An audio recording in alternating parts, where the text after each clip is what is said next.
아파트뿐만 아니라 이제 소형 주택에도 좀 관심을 가져봐야 되지 않을까 싶습니다. 안녕하세요. 받잔 내짠입니다. 모두 2025년 새해 계획을 잘 세우셨나요? 저의 새해 목표 중 하나는 부동산 공부입니다. 평소에도 부동산 관심이 있었지만 제가 주도적으로 부동산 공부를 하진 않았어요. 어디서부터 공부를 해야 할지 좀 막막하다가 웹서핑을 하면서 찾아보니까 국토종합계획이라는 큰 그림이 있더라고요. 국토종합계획이라는 것은 국가가 국토의 균형 발전과 국민의 복리 향상을 목적으로 마련하는 기본적인 계획이라고 합니다. 우리 국토계획에는 국토기본법에 의한 국토종합계획이 있고 그 아래에 국토관리계획이나 특정 계획들이 있다고 하는데요. 특정 계획들은 수도권 광역도시계획이나 지방도시계획들 등이 있습니다.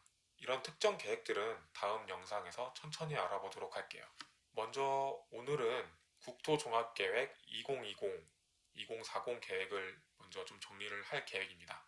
국토종합계획은 먼저 계획으로 시작되는데요. 첫 번째로 국내외 여건 변화에 대한 체계적 대응을 위한 국토종합계획이 있습니다.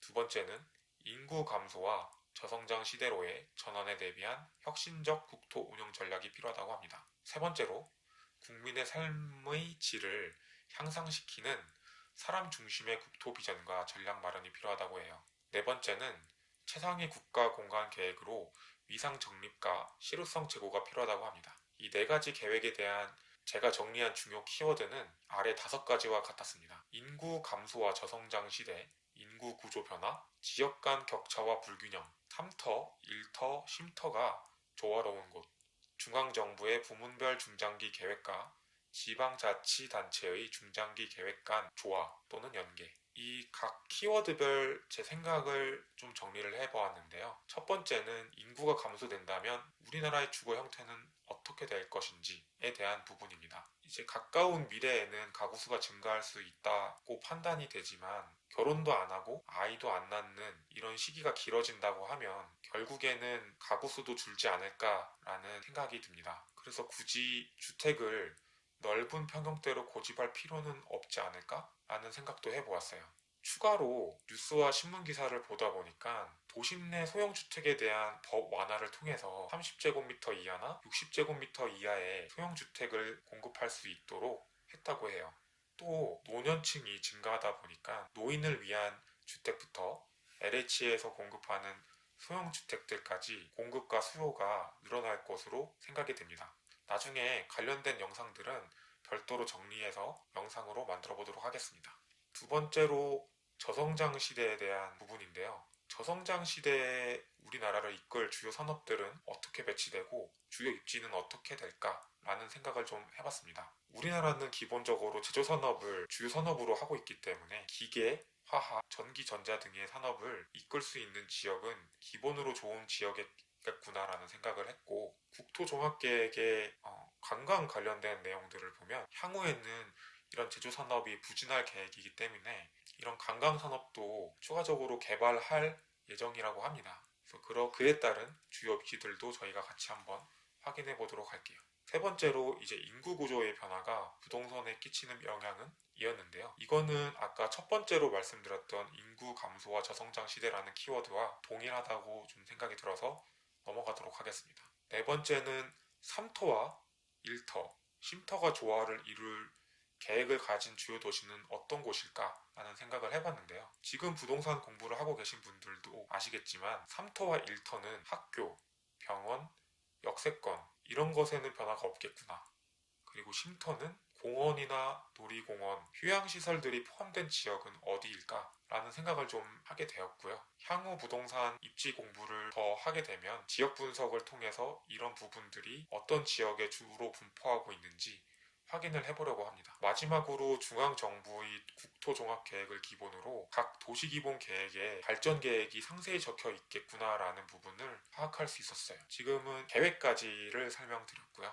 국토종합계획의 제3편을 보면 1장의 전략적 주요 정책들이 나와 있습니다. 첫 번째는 연대와 협력을 통한 지역발전 기반 조성인데요. 거점 지역을 중심으로 고차 생활 서비스 기능을 확충해서 주변 지역과 생활 서비스를 연계한다고 합니다. 지역 중심지에서 공항, KTX역 등 광역교통시설에 편리하고 신속하게 접근할 수 있도록 대중교통 체계 공유 및 환승 체계가 강화된다고 해요. 그렇다면 새롭게 떠오르는 균형 발전 거점들이 미래의 강남과 같은 핫한 지역이 되지 않을까라는 생각을 좀 해봤습니다. 그리고 두 번째는 지역 특성을 살린 상생형 국가 균형 발전인데요. 첫 번째 주제와 어느 정도 일맥상통한 정책이라고 느껴집니다. 간단히 말하면 수도권 내 인구와 산업을 재배치하고 균형 있게 발전한다는 내용이에요. 즉 대도시들을 중심으로 균형 발전 거점들을 발전시켜서 국가 균형 발전을 이루겠다는 내용이기 때문에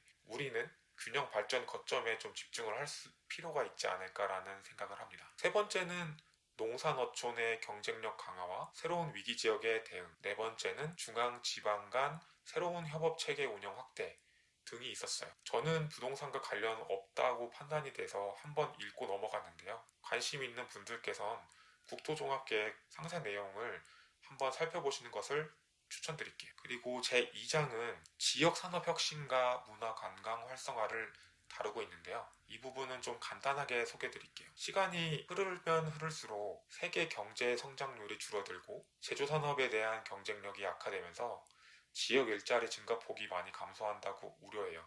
자료가 좀 오래되긴 했지만 뉴스에서도 보시면 취업을 못하는 사람들이 늘고 있다고 걱정한다고 합니다. 그래서 주력 산업인 제조 산업이 부진함에 따라서 관광 산업을 발전시켜서 저성장 시대의 성장 동력으로 이용하겠다는 계획들이 작성되어 있어요. 주로 수도권 외 지역 특화 산업 발전에 대한 내용을 담고 있고요. 이런 내용들은 앞으로도 좀 꾸준히 관심을 가져야 되지 않을까 싶습니다. 특히 지방에 투자하실 분들께서는 이런 내용들을 꼼꼼히 읽어보시는 게 투자에 있어서도 좋은 정보를 얻을 수 있는 소스이지 않을까 싶네요. 그리고 제 3장은 세대와 계층을 아우르는 안심 생활공간 조성을 다루고 있어요. 이 부분은 주거지의 노후화를 다루고 있는데요. 수도권 역시 2036년에는 노후 건축물이 60%에 달한다고 하네요. 이 국토종합계획에서는 특정 지역을 언급했어요. 1기 신도시인 분당이랑 일산을 언급했습니다. 국토종합계획에서 특정 지역을 언급했다는 것은 아무래도 부동산 관심을 가진 여러분께서 조금 더 주의 깊게 보아야 하는 포인트가 아닌가 싶습니다. 2028년을 기준으로 인구가 줄고 생산 가능 인구도 줄어듦에 따라서 도시 공간을 재편하지 않을까 싶습니다. 아래 내용은 이제 연도별 총 인구 및 인구 성장률인데요. 2028년을 기점으로 인구가 줄어든다고 지금 보여지는 장표입니다. 1인 가구의 증가는 소형 주택 수요를 증가시키고 고령 가구의 증가는 주거 공간 개선 외에 의료 복지 시설 등 생활 공간의 개편을 요구하고 있다고 합니다. 이런 포인트들도 읽어두면 좋을 것 같고요. 지금 여기까지 읽으면서 느낀 거는 아파트뿐만 아니라 이제 소형 주택에도 좀 관심을 가져봐야 되지 않을까 싶습니다. 제 5장은 인프라의 효율적 운영과 국토진흥화를 다루고 있어요. 첫 번째는 교통서비스 격차와 대도시권 혼잡 심화를 해소하겠다는 내용이고요. 두 번째는 교통물류 서비스와 스마트시티, 글로벌 경쟁력 강화가 시급하다는 내용이에요. 세 번째는 도시 문제 해결을 위한 스마트시티 정책 추진이 필요하다고 되어 있는데요. 위 세 가지 문제를 해결하기 위해서 제가 관심 있는 지역에 대한 부분만 좀 정리를 했어요. 전국 2시간대 교통서비스 기반 확충하겠다는 내용이 있었는데요. 인천발, 수원발, 고속철도 등 고속철도 서비스 확대에 대한 내용이 있었고요. 광역대중교통 혁신과 협력 조정을 통한 대도시권 혼잡 해소에는 대도시권의 주요 거점을 30분대에 연결하는 광역철도망을 구축하겠다는 내용이 있었어요. 광역급행철도, GTX죠. 세계 노선 및 신안산선, 신문당선, 그리고 광역급행철도망 구축 사업을 추진하겠다고 되어 있습니다. 그리고 지금 보여드리는 이 장표도 제가 주의 깊게 본 내용 중에 하나였는데요. 도심 방향 광역급행망 확충이라고 되어 있고 GTX-B, GTX-C, 그리고 신안산선에 대한 내용이 있습니다. 외곽 순환 복층화 검토를 하겠다고 되어 있고요. SBRT 환승센터 측 관련된 부분도 있습니다. 그리고 이 국토종합계획은 마지막으로 지역별 발전 방향을 설명하는 자료로 마무리가 되는데요. 지역별 발전 방향은 각 지역 도시 개발 계획을 참고하는 게 좀 더 좋지 않을까 싶습니다. 부동산 공부를 떠나서 국민으로서 국가의 정책 방향 중 하나인 국토종합계획을 읽어보니까 뭔가 국민으로서 책임과 권리를 다한다는 듯한 느낌이 들었고요. 이런 지속적인 관심이 우리나라를 더 좋은 사회로 만들 수 있지 않을까라는 생각에 공부를 하면서 조금 뿌듯했습니다. 이 국토종합계획 내용은 너무 방대하기 때문에 상세한 내용은 직접 국토종합계획을 다운받으셔서 정리를 해보시는 게 좋을 것 같습니다.